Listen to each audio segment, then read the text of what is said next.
नमस्कार साथियों, आप सभी का स्वागत है हमारे YouTube channel D N Jha official में। साथियों, आज हम वर्ग 7 के एससीईआरटी भूगोल के अध्याय 11 की चर्चा करने जा रहे हैं।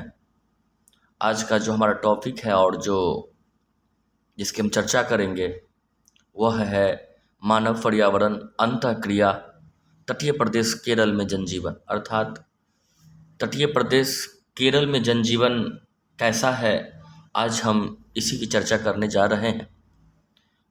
यहाँ आप देख सकते हैं भूमिका बांधा गया है कि प्रधानाध्यापक अपने कक्ष में बैठे हुए हैं। तभी एक व्यक्ति साधारण कद काठी वाले आते हैं और जिसका रंग सांवला है, घनी काली मूछें है, माथे पर चंदन का तिलक, कंधे पर अंगोछा रखा है और वो प्रधानाध्यापक से बात करते हैं और वो अपने प्रदेश केरल के बारे में बच्चों को जानकारी देना चाहते हैं। प्रधानाध्यापक इस बात की घोषणा करवाते हैं। सभी बच्चों को कहा जाता है कि सभी बच्चे स्कूल के बाल सदन में टिफ़िन के बाद इकट्ठा होंगे। टिफ़िन के बाद सभी बच्चे बाल सदन में जमा हुए। प्रधानाध्यापक महोदय उसी आगंतुक के साथ कक्ष में पधारे। सभी छात्र ने खड़े होकर उस व्यक्ति का स्वागत और अभिवादन किया। प्रधानाध्यापक ने बच्चों को संबोधित करते हुए कहा, बच्चों, सौभाग्य की बात है कि हमारे बीच पी वेल्लु सुंदरम है, जो केरल प्रदेश से आए हैं। ये राष्ट्रीय सेवा योजना के कार्यकर्ता है और अपने राज्य के बारे में बिहार के बच्चों को बताएंगे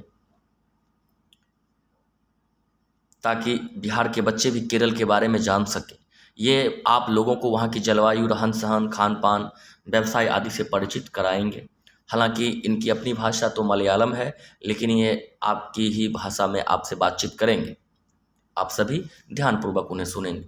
तो साथियों, आप समझ ही गए होंगे कि पी वेल्लु सुंदरम राष्ट्रीय सेवा योजना के कार्यकर्ता है और केरल के बारे में वो बताने के लिए विद्यालय में आए हुए हैं। आप साथियों यहाँ इस मैप को देख सकते हैं। ये केरल का मैप है। केरल की जो मानचित्र है इसको आप देख सकते हैं और इसके प्रमुख शहर को दिखाया गया है। भारत के इस हिस्से में आप देख सकते हैं कि केरल है। अब हम इसकी चर्चा करते हैं। तो बच्चों ने जोरदार तालियों से पी वेलु सुंदरम जी का स्वागत करते हैं। वो केरल के नक्शे को दिखाते हैं और बच्चों से कहते हैं कि केरल भारत के पश्चिमी तट पर स्थित एक लंबी शंकरी पट्टी के रूप में है। इसके पूर्व दिशा में पश्चिमी घाट की नीलगिरी और अन्नामलाई की पहाड़ियां हैं। पश्चिम दिशा में अरब सागर है। यह एक शंकरा तटीय मैदान है जिसकी अधिकतम चौड़ाई लगभग 100 किलोमीटर है। यहाँ का अधिकांश मैदानी क्षेत्र नदियों के द्वारा बहाकर लाई गई मिट्टी के जमाव से बना हुआ है। इसके 3 भाग हैं। तटीय भागों में समुद्र लहर द्वारा लाई गई बालू द्वारा निर्मित पतला क्षेत्र जो अधिकांशतः दलदली है, यह अरब सागर के साथ साथ एक पट्टी के रूप में पाया जाता है। यानी अरब सागर से सटा हुआ पहला जो क्षेत्र है वो तटीय प्रदेश में है और नदियों द्वारा लाई गई बालू या रेतीली मिट्टी से ये बना हुआ है। रेतीली मैदानों के पूर्वी भागों में उपजाऊ कांप मिट्टी के मैदान है। यानी अब उस रेतीली मैदान के बाद जो मिट्टी है वो कांप मिट्टी वाली मैदान है। यह बहुत उपजाऊ है। इस मैदान के पूर्व की ओर पहाड़ी भाग है जो पुरानी चट्टानों से बनी है। यहाँ पर्वतीय मिट्टी पाई जाती है जो अधिक उपजाऊ नहीं है। तो आपने देखा, पहली जो नदी द्वारा लाई गई मिट्टी से बनी हुई है तटीय मैदान, रेतीली मिट्टी से बने हुए हैं तटीय क्षेत्र अरब सागर से सटा हुआ। उसके बाद काप मिट्टी से बना हुआ क्षेत्र है जो बहुत उपजाऊ है और उसके बाद पुरानी चट्टानों से बनी हुई मिट्टी है जो कि अधिक उपजाऊ नहीं है। नक्शे पर से उनका ध्यान अब हटाता है और जलवायु के बारे में बताना चाह रहा है। अब इससे पहले साथियों यहाँ कुछ महत्वपूर्ण फैक्ट है, इसको देख लेते हैं। केरल में चिकित्सा की एक पद्धति जो आयुर्वेद मसाज पर आधारित है काफ़ी प्रचलित हो रही है। यानी मसाज पर आधारित एक चिकित्सा पद्धति है जो प्रचलित है। साइलेंट वैली पश्चिमी घाट में अवस्थित यह स्थान जैव विविधता बायोडाइवर्सिटी के लिए जाना जाता है। यूएनओ ने इसकी विशिष्टता को विश्व स्तरीय बताया है। यानी साइलेंट वैली भी केरल में है, पश्चिमी घाट में अवस्थित है, जैव विविधता के लिए जाना जाता है। यूएनओ यूनाइटेड नेशंस ऑर्गेनाइजेशन जो है वो उसकी विशिष्टता को विश्व स्तरीय बताया है। और मैंने इसकी केरल को गॉड्स ऑन कंट्री भी कहा जाता है। केरल को गॉड्स ऑन कंट्री भी कहा जाता है। इसे आप याद रखेंगे साथियों। हमने तीनों जो मिट्टी थी उसके जो तटीय मैदान की 3 भाग थे, उसकी चर्चा हमने कर ली। अब इसकी जलवायु को देखते हैं। बच्चे पूरे शांत भाव से सुन रहे थे। भारत में मानसून की शुरुआत यहीं से होती है। यह प्रदेश समुद्र तट पर बसे होने के कारण अत्यंत नम है। ग्रीष्म ऋतु में औसत तापमान 32 डिग्री सेल्सियस तथा शीत ऋतु में 23 डिग्री सेल्सियस रहता है। यहाँ वार्षिक तापांतर 2 डिग्री सेल्सियस से 5 डिग्री सेल्सियस तक रहता है। इस तरह यहाँ की जलवायु सम है, न जाड़े में अधिक ठंड पड़ती है, न ही गर्मी में अधिक गर्मी। यहाँ वर्षा मई से नवंबर तक होती है। यहाँ औसत 200 सेंटीमीटर से अधिक वर्षा होती है। यहाँ की जलवायु उष्ण आर्द्र मानसूनी प्रकार की है। प्रदेश का 1/4 भाग वनों से आच्छादित है। ऊंचे तापमान और अधिक वर्षा के कारण यहाँ सघन सदाबहार वन पाए जाते हैं। सागवान, चंदन, सुपारी, नारियल, रबड़, बांस के वृक्ष मुख्य रूप से पाए जाते हैं। उन्होंने कहना शुरू किया, केरल मुख्यतः कृषि प्रधान प्रदेश है। यहाँ की लगभग आधी जनसंख्या कृषि कार्य से जुड़ी है। यह मुख्य रूप से चावल यहाँ पर मुख्य रूप से चावल, नारियल, काली मिर्च, कहवा, काजू, इलायची, रबड़, चाय, सुपारी व गरम मसाले आदि उपजाए जाते हैं। तटीय क्षेत्रों में मछलियाँ पकड़ी जाती है। मछली यहाँ की प्रमुख खाद्य सामग्री में से एक है। धान यहाँ की मुख्य खाद्य फसल है और इसकी एक वर्ष में 4 फसलें तक प्राप्त की जाती है। इन्हीं धान के खेतों में कृषि के साथ साथ मछली पालन भी होता है, जिससे मछलियों के साथ साथ प्राकृतिक खाद्य प्राप्त होता है। इसके अतिरिक्त बहुत सारी नकदी फसलें यहाँ उगाई जाती है, जैसे सुपारी, विभिन्न प्रकार के मसाले, अनानास, गन्ना आदि। यहाँ विभिन्न प्रकार के फूलों की खेती होती है। बागाती कृषि में चाय के बागान देखने को मिलते हैं। तो साथियों, आपने समझ गया होगा। इसके महत्वपूर्ण बिंदु को एक बार हम फिर हाईलाइट कर देते हैं कि भारत में मानसून की शुरुआत केरल से होती है। समुद्र तट पर होने के कारण यहाँ की जलवायु नम है। ग्रीष्म ऋतु में औसत तापमान 32 डिग्री सेल्सियस और शीत ऋतु में 23 डिग्री सेल्सियस होता है। साल भर के तापमान में यहाँ ज़्यादा अंतर नहीं होता है, 2 से 5 डिग्री सेल्सियस तक का अंतर होता है।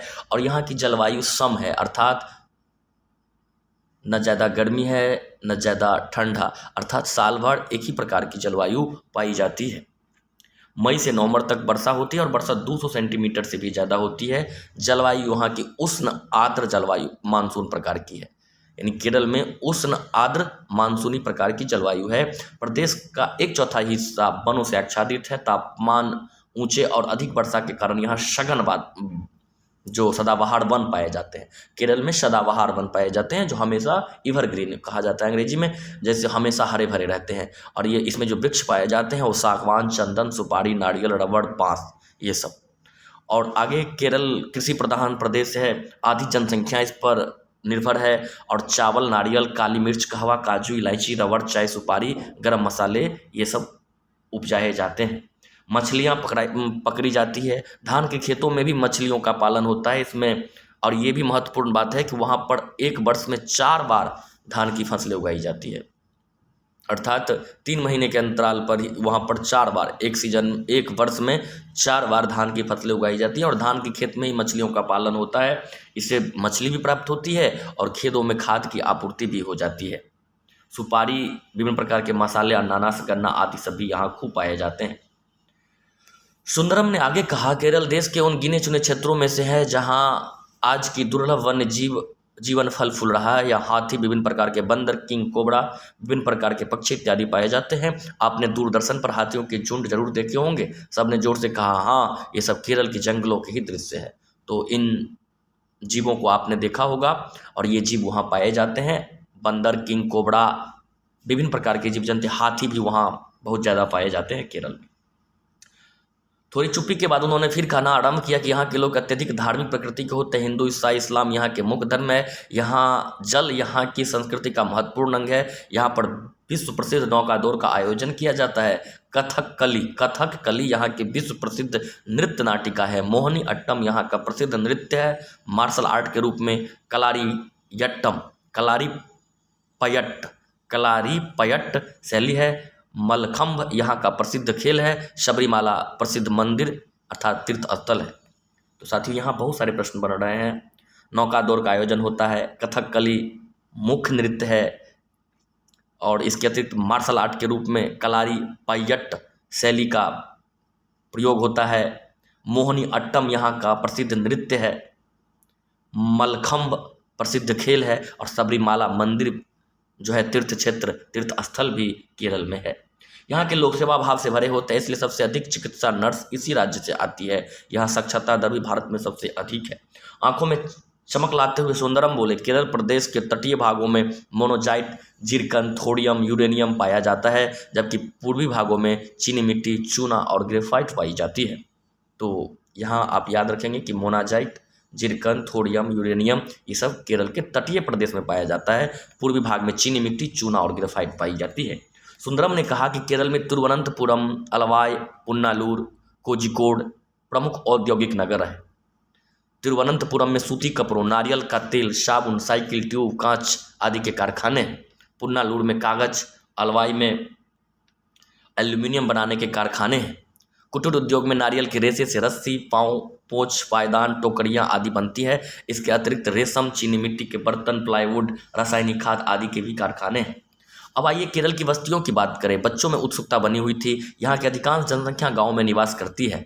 तट के किनारे जनसंख्या दूर तक फैली है। ग्रामीण क्षेत्रों में 2000 से 4000 प्रति वर्ग किलोमीटर में निवास करते हैं।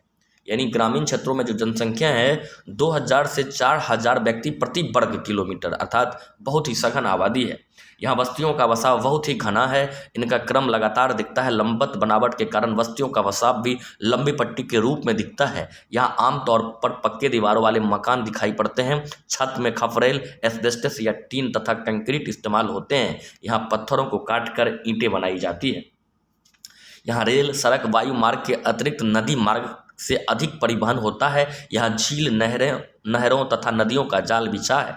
यहाँ नौका और मोटर नौका, स्टीमर का उपयोग अधिकाधिक होता है। यहाँ कश्मीर की भांति हाउस बोट भी मिलते हैं।